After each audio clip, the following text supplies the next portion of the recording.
Market deep मध्ये investment करणं हे रेग्युलर एसआयपी पेक्षा चांगलं आहे का?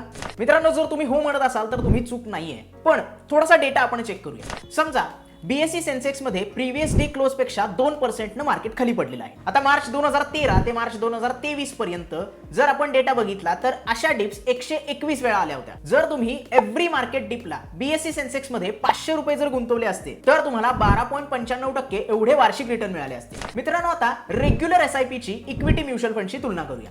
यामध्ये त्याच कालावधीसाठी महिन्याला 5,000 रुपये तुम्ही गुंतवलेले आहेत आणि इथे तुम्हाला दिसून येतं की तुम्हाला वार्षिक 11.29% एवढे रिटर्न जनरेट झालेले आहेत. त्यामुळे मार्केट डिप्स मध्ये जेव्हा तुम्ही खरेदी करता त्यावेळेला तुम्हाला दिसून येतं की एसआयपी पेक्षा जास्त रिटर्न्स आपले जनरेट होत आहेत. जर तुम्हाला मार्केट डिप्स मध्ये बाईंग करायचं असेल तर मार्केटमध्ये तुम्हाला पूर्ण वेळ दिला पाहिजे आणि जी गोष्ट थोडीशी अवघड आहे. त्यामुळेच मित्रांनो, रेग्युलर एसआयपीच्या बरोबरच मार्केट डिप मध्ये वन टाइम इन्व्हेस्टमेंट या दोन्ही गोष्टी एकत्रित करणं केव्हाही चांगलं.